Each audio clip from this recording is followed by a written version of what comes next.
안녕하십니까. 신인근의 국방TV 데일리 디펜스입니다. 자, 오늘도 우크라이나 전황, 이스라엘 상황, 그리고 미국 대선 소식 같이 살펴보겠는데요. 미국 대선은 트럼프 후보가 거의 역전에 성공한 것 같습니다. 이거는 그 좌우, 진보 보수 할 것 없이 거의 같이 평가를 하는 그런 분위기까지 흘러갔다라는 거고요. 그리고 이스라엘은 곧 이란을 폭격할 것 같습니다. 그런 상황 알아보겠고, 자, 러시아에서 정말 슬픈 사회 현상이 번지고 있습니다. 전쟁이 길어지다 보니까 러시아 국민들이 정말 힘들죠. 그 힘든 끝은 바로 이런 선택을 했습니다. 그것도 제 나이 되는 사람들이. 보도록 하겠습니다. 정보 브리핑 먼저 하겠습니다. 폴리마켓은 63.6%로 트럼프 대통령, 그리고 해리스는 36.4%. 어제 알려드렸던 것보다 트럼프는 한 3% 늘었고 해리스는 또 한 3% 줄었죠. 그럼 또 한 6% 정도의 격차가 벌어졌다라고 볼 수 있는 거고, 이코노미스트는 선거인단들을 트럼프가 276명 확보하고 해리스는 262명. 이래서 270명 이상 확보하면 당선되는 거죠. 그래서 트럼프가 당선된다라고 이코노미스트가 보도를 했고, 승률은 54대 45. 그러니까 9%포인트 차이지만 이렇게 되면 게임 끝났다. 이렇게 볼 수 있는 거죠. 지금 그도 그럴 것이 일론 머스크 테슬라 CEO가 하루에 한 명씩 이 트럼프를 지지하는데 찍어주는 사람에게, 선택을 해주는 사람에게 한 명씩 추첨해서 $1,000,000씩 주겠다. 하루에 로또 한 명씩 나오는 거죠. 로또 1등 한 명씩 우리 식으로 하면. 그런 식으로 지금 마구 하니까 분위기를 굉장히 타고 있는 것 같다라는 거고, 자, 이스라엘의 채널 13TV는 네타냐후가 내각에 이란에 매우 중대한 공격이 곧 시작될 것이다 라고 이야기했고, 대비하라 라고 통보를 했는데, 이렇게 이란에 대한 공습이 현실화되고, 제가 좀 이따 보여드리겠지만 이 공습 내용이 미국이 이건 좀 하지 마라 라고 하는 그 내용까지 포함되어 있어서 미국은 블링컨 국무장관을 급파했다 라는 소식입니다. 이제 말리려고 하는 거죠. 자, 채널 13, 14 보도 지휘부회의 주요 통보 내용을 보면 석유, 핵시설, 군사기지, 정부청사, 고위관료 자택이 공격 대상이다. 매우 중대한 공격 개시할 것이지만 세부 사항은 통보 안 할 것이다. 보안이 있어야 되니까, 보안 지켜야 되니까 의회 의원들 다 신뢰할 수 있는 건 아니지 않겠습니까? 그러니까 세부 작전 계획은 통보 안 하겠지만 이런 것들이 공격 대상이니까 우리 대비해야 된다. 이렇게 이야기를 했고요. 자, 그러면 석유 시설은 좀 안 때렸으면 하는 그런 바람이었고, 핵 시설은 절대 때리지 마 라고 하는 그런 만류가 있었죠. 미국의 만류가 있었고, 그리고 고위 관료 자택, 이거 국방부 장관이 될 수도 있을 것이고, 또는 총사령관 집이 될 수도 있을 것이고, 또 대통령 또는 하메네이 같은 최고 수뇌부 자택이 될 수도 있는 겁니다. 그런 엄청난 공격을 곧 한다라는 겁니다. 이러다 보니까 이란 외무장관은 바레인, 쿠웨이트를 연수에 방문해서 대이란 공격 시에 영공 사용 막아달라라고 호소를 했습니다. 외무장관은 이렇게 지금 여러 군데를 다니고 있는데, 사우디아라비아는 진작에 갔다 왔고, 그래서 페르시아만에 있는 바레인 방문해서 영공 좀 개방하지 마라 라고 호소를 했고, 그리고 또 이제 쿠웨이트 가서 영공 개방하지 마라, 이스라엘 전투기들이 못 지나가게 좀 막아달라, 이렇게 지금 호소하고 다니고 있습니다. 레바논 정부군과 경찰이 갑자기 태세 전환을 했어요. 전국 각지에서 헤즈볼라를 단속하기 시작했습니다. 비무장 대원도 다수 체포하고 있는데, 지금 이런 식으로 전국에 야, 너 헤즈볼라지? 일로 와, 잡아. 야, 너 헤즈볼라지? 잡아. 이런 식으로 헤즈볼라 대원을 체포를 여기저기서 하고 있다라는 건데, 아니 며칠 전까지만 하더라도 레바논 정부군은 헤즈볼라와 같이 이스라엘에 대항해서 싸우겠다라고 했는데, 지금 완전히 그냥 어마어마한 폭격 들어오고 뜨거라 싶었는지, 또 사실은 헤즈볼라라는 이 정당이죠. 또 야권 세력이다 보니까 정치 라이벌이기도 하죠. 그래서 이참에 그냥 싹을 잘라버리자 라고 생각했는지 갑자기 태세 전환해서 이렇게 헤즈볼라를 잡아들이고 있는 상황입니다. 이스라엘군은 헤즈볼라가 베이루트의 알-사헬 종합병원 지하에 지도부를 위한 대규모 벙커 시설을 운영 중이고, 여기에 현금 $5억 정도를 보관하고 있다 라고 폭로를 했어요. 그래서 이 CG를 만들어서 병원은 이렇게 생겼는데 그 지하에 이런 시설들을 만들어 놓고 여기에 지휘부, 지휘통제실, 그리고 현금, 그리고 금 이런 것들을 5억 달러치나 가지고 있다. 라는 지금 그 선전전을 하고 있어요. 이건 사실을 알려줄 수도 있는 것이고 또는 헤즈볼라와 레바논 국민들을 이간시키는 반관계 그런 심리전일 수도 있는 것이죠. 이스라엘군은 체포된 헤즈볼라가 UNFIL 그러니까 UN 평화유지군의 부대에 뇌물을 제공하고 주둔지 인근 시설 그리고 CCTV 정보를 제공받았다라는 진술을 했다라고 해요. 그래서 UN 평화유지군 초소가 이스라엘 쪽을 이렇게 바라보는 그 촬영 내역 뭐 이런 것들 정보 제공받고 주둔지 인근 시설에 무기 좀 숨겨놓게 하는 그 편의 제공해주고 하는 목적으로 뇌물 주고 그런 편의 제공받았다라는 건데 부디 우리 동명부대는 결코 이런 데 개입되어 있지 않기를 바랍니다. 이스라엘 검찰은 유대인인데 이스라엘 시민이죠. 유대인이니까 이스라엘 시민이죠. 7명을 간첩 혐의로 체포했습니다. 이란을 위해서 600회 이상 임무 수행을 확인했는데 자 유대인입니다. 그런데 중앙아시아 지역에서 이민을 온 유대인이에요. 유대인은 유대인인데 중앙아시아 지역에 살다가 이스라엘로 이민 왔어요. 그런데 이민 왔으면 이스라엘에 잘 정착해서 살아야 되는데 목적을 가지고 왔던 거예요. 이란을 위한 간첩 행위를 한 거예요. 600건 이상의 여러 가지 정보를 이란에게 주는 것을 캐치해서 체포했다. 그래서 이들은 거의 사형에 처해질 것이라고 알려져 있습니다. BBC 방송은 러시아가 몰도바 유권자 46만 5천여 명의 야당 후보 찍어라. 그래서 5달러 주고 EU 가입하는 거 반대해라 해서 10달러를 주는 이 살포 행위를 했다. 부정선거를 저질렀다라는 건데 자 이게 이제 BBC 방송에 가서 그 투표하고 나온 사람들 인터뷰를 해요. 너 누구 찍었어? 하니까 뭐 야당 후보 찍었어. 그리고 EU 가입은 어떻게 했어? 하니까 반대 찍었어. 왜 그랬어? 아니 그 사람들이 그렇게 반대 찍으면 1,000루블 준다고 했어. 이게 이제 10달러예요. 이런 식으로 해서 그 사람들은 바로 러시아였습니다. 그런데 트란스니스트리아가 있죠. 몰도바에서 동쪽 끝에 있는 아주 세로로 길쭉한 지역. 여기가 친러 지역이고 여기는 독립하려고 지금 하지 않습니까? 그런데 아직 독립을 안 했고 이 몰도바에서는 자치령으로 되어 있기 때문에 여기도 투표권은 있는 거예요. 그런데 그동안 투표를 안 했는데 이 사람들이 이번에는 너도 나도 투표하러 나섰고 이런 식으로 러시아의 돈과 지령을 받고 EU 반대 그리고 야당 후보 투표하러 나와서 돈 15달러씩 받아갔다라는 겁니다. 여기에 러시아 돈이 들어왔다라고 BBC가 방송을 했습니다. 미국은 괌에 이지스 어쇼어 하부 시스템을 설치한 것을 공개했는데 막 41 VLS 즉 수직 발사기하고 SM3 블락2A 요격 미사일 운용을 확인했는데요. 자, 이 사람이 미 해군 차관보 대행입니다. 그래서 괌 현지에 가서 이렇게 현장 지도를 하고 있는 모습인데 여기 마크 41 수직 발사관이 군함에 장착되는데 괌의 그냥 맨 땅에 지금 박혀 있죠. 그래서 괌의 맨 땅에다가 이 수직 발사기를 넣어놓고 여기다가 지금 SM3 미사일을 집어넣은 거예요. 이게 2,500km 사거리, 1,500km 고도, 엄청난 미사일이죠. 이거 이제 우리 정조대왕함 같은 이런 군함에 넣기를 바라는 그 미사일의 개량형인데 이런 것들을 해놓고 그럼 레이더는 이지스 레이더는 어디 있냐? 없어요. 그거 어떻게 하냐? 바다에 떠 있는 이지스 군함이 있겠죠. 거기와 데이터링크에서 여기서 발사해주고 데이터링크는 거기서 한다. 자, 이런 거 보면 굳이 우리나라도 이지스 함이 지금 6척이나 있으니까 그 비싼 이지스 함을 뭐 전국 각지에 다 깔아놓을 수 없지 않습니까? 그러니까 이런 식으로 마크 41만 여기저기에 우리 미사일 포대들 많이 있죠.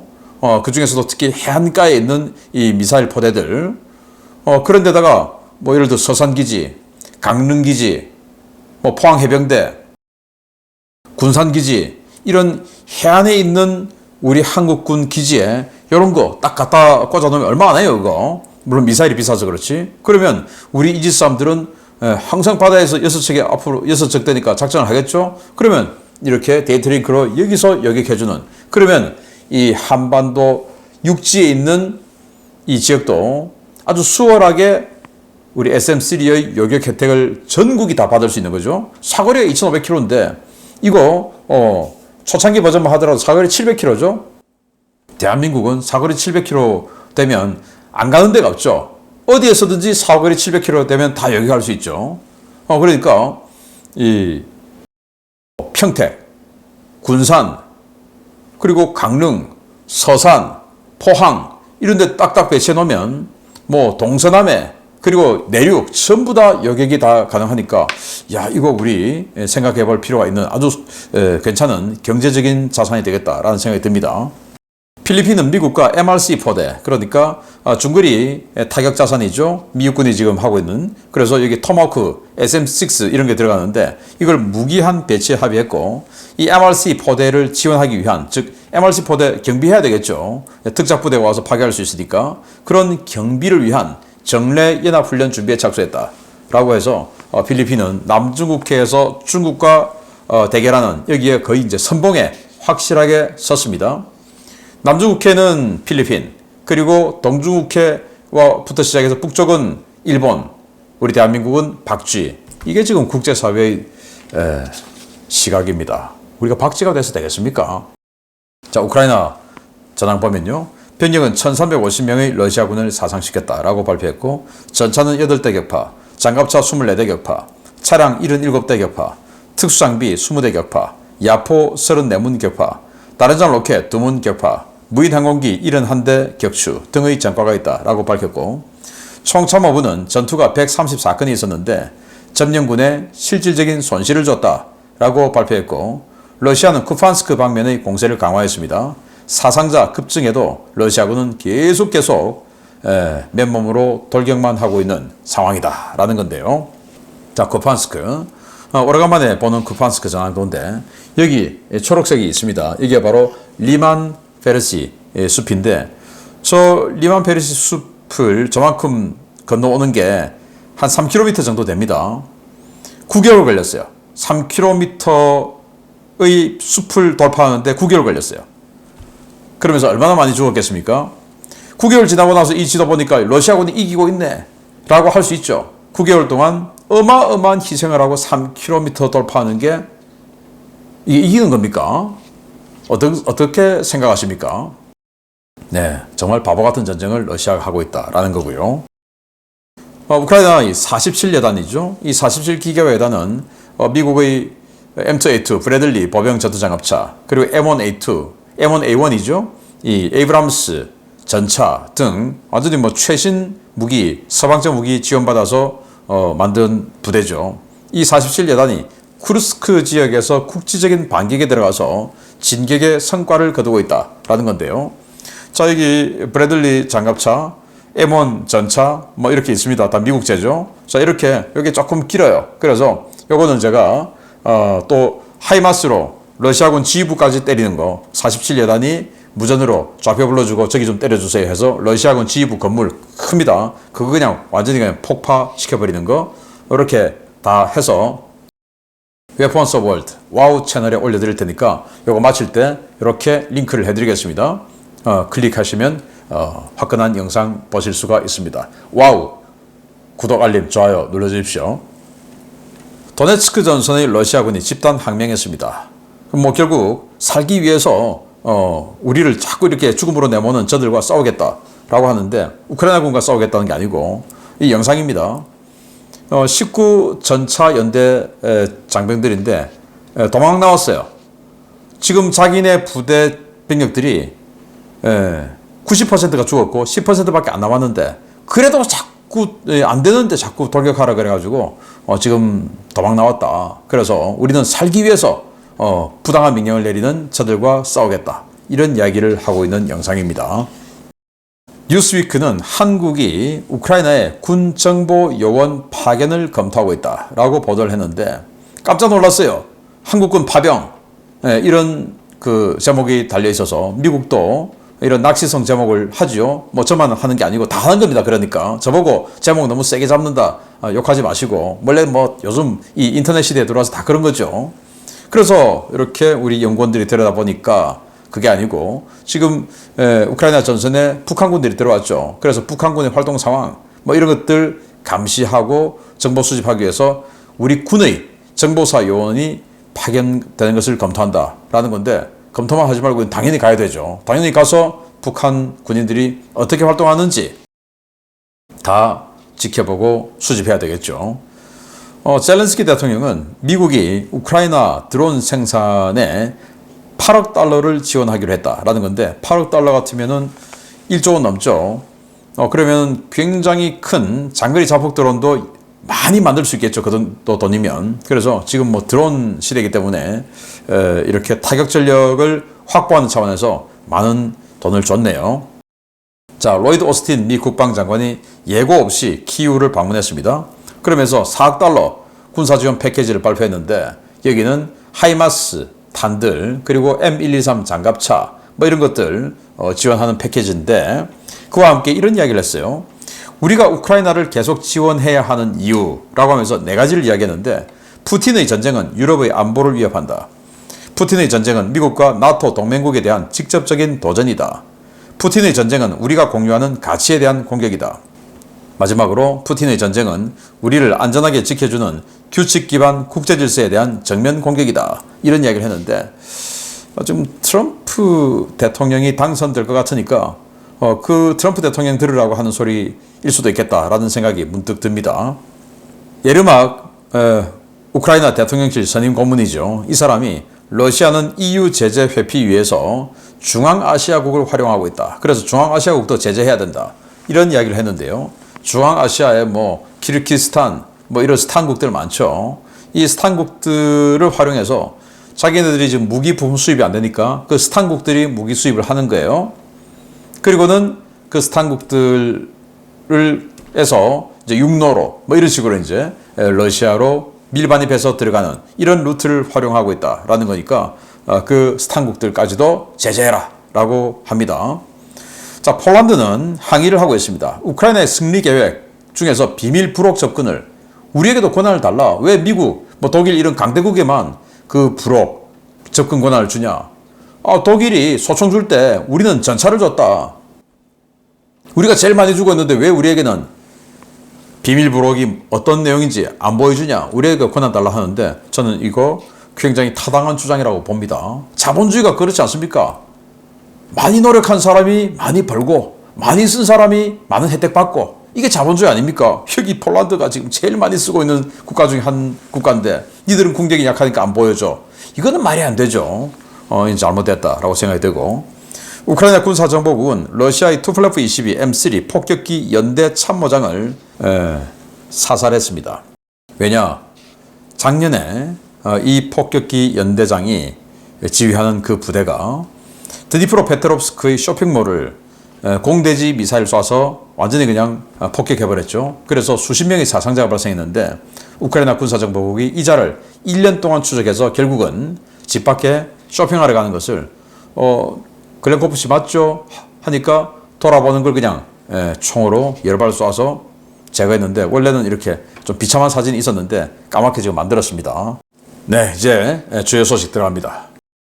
최근 러시아가 계약병에 대한 급여와 사망 보상금을 크게 높이면서 계약병 지원율이 급격히 높아지고 있다는 소식입니다. 모스크바 모병 사무소에는 입대를 희망하는 지원자들이 줄까지 서는 진풍경이 벌어지고 있는데 지원자들은 자신이 죽을 것을 알면서도 계약병에 지원하고 있는 것으로 나타났습니다. 러시아 정부가 계약병 급여와 사망 보상금을 크게 높이면서 이 돈을 노리고 계약병에 지원하는 남성들이 점점 늘고 있지만 이들 대부분은 빈민과 고령자, 사회 부적응자들이어서 병력의 질적 수준이 급속도로 추락하고 있다고 러시아 독립매체 비르스트카가 현지 시각 10월 21일 보도했습니다.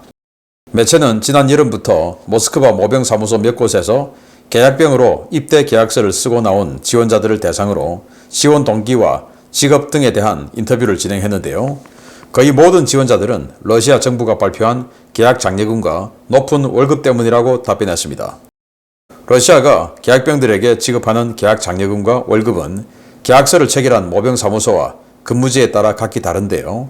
모스크바의 경우 입대와 동시에 190만 루블, 한화 약 2,700만 원의 계약 장려금이 일시금으로 지급되고 우크라이나 특별군사작전 지역에서 근무하면 매월 정규 급여 21만 루블, 한화 약 300만 원과 모스크바시에서 주는 근무장려금 5만 루블, 한화 약 71만 원이 지급됩니다. 이 때문에 혜택이 가장 좋은 모스크바 모병사무소에서 계약병으로 입대할 경우 전장에서 살아남을 수만 있다면 한화 약 4,446만 원의 연봉과 2,700만 원의 계약금 등 7,100만 원의 높은 소득을 얻을 수 있는데요. 러시아 계약병의 기본 계약기간은 1년이기 때문에 매년 7천만 원이 넘는 고소득을 얻을 수 있다는 것이 인터뷰 대상자들의 답변이었습니다. 베르스트카는 모스크바 모병사무소에서 매일 오전 9시부터 야간 열차를 타고 지방에서 올라온 지원 대상자들이 줄을 서고 있다고 전했는데요. 지원자들의 대부분은 직업이 없거나 자녀가 많은데 부양 능력이 없는 하층민들, 취업이 어려운 전과자나 약값을 벌려는 약물 중독자, 은퇴한 고령 남성들이었습니다. 베르스트카는 어떤 날은 계약자의 40%가 50대 이상이었고 이들 중 4분의 3은 60세 이상 노인이라며 이들은 자신들이 살 만큼 살았고 자녀를 위해 도시에 집을 마련해주고 싶어 죽을 것을 알면서 계약병이 된다 라고 지적했습니다. 문제는 각 지역의 모병 사무소들이 모병 계약 실적을 채우기 위해 계약자의 건강 상태나 정신 상태, 계약 동기 등을 확인하지 않고 입대 계약서를 써주면서 러시아군 병력의 질적 수준이 추락하는 것은 물론 정부 재정과 경제에도 심각한 피해가 발생하고 있다는 것인데요. 마치 오늘만 사는 것 같이 막장으로 치닫는 러시아, 과연 언제까지 버틸 수 있을지 모르겠습니다.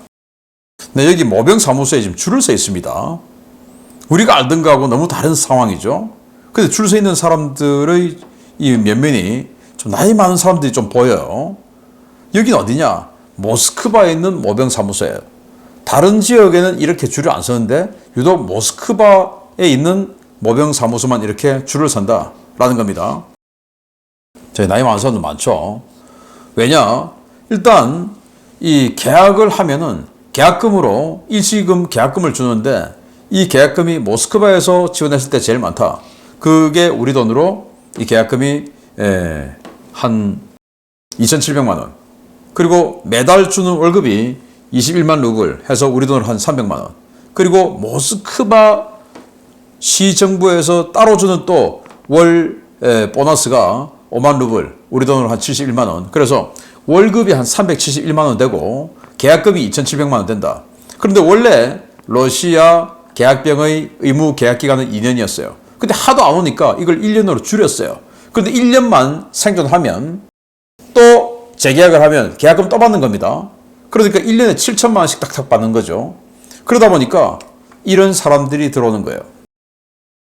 마약 중독자들, 사회 부적응자들, 노숙자들, 저기 가면 7천만 원 번데 그래서 오는 겁니다. 그리고 이런 사람들까지 오는 거예요. 러시아는 우리나라와 달리 이 남성들의 수명이 아주 짧아요. 훨씬 짧아요. 그래서 50대 이상, 60대들도 와요. 이런 사람들이 나 살 만큼 살았는데 우리 아이들에게 집이라도 한 채 사주고 싶다 해서 온다는 겁니다. 그런데 계약자의 40%가 50대 이상이었고 저 같은 사람들, 그리고 그 40%, 50대 이상 중에서 4분의 3이 60세 이상이었다는 겁니다. 저 같은 사람보다 나이 많은 우리 형님들이 지원을 했다는 겁니다. 네, 이 사람 저보다 나이 많아 보이는데, 네, 형님 뻘 좀 되는 사람이죠. 이렇게 지원하는데 이유는 뭐냐? 나 살 만큼 살았다. 우리나라 같으면 아직도 우린 청춘이다 라고 하는데 여기는 이제 살 만큼 살았다는 거죠. 그런데 나 가난하니까 우리 아이들에게 집이라도 한 채 주고 싶다. 이렇게 해서 무슨 전쟁이 되겠습니까? 이제는 젊은이도 없고 또 장년층도 없는 이런 희한한 국가가 되어가고 있는 러시아. 누구 때문입니까? 한 명의 욕심 때문이었습니다. 정말 안타깝습니다. 여기에 북한이 또 부역하러 갔습니다. 왜 갑니까? 김정은 호주머니 채우러. 정말 불행합니다. 마치겠습니다. 감사합니다.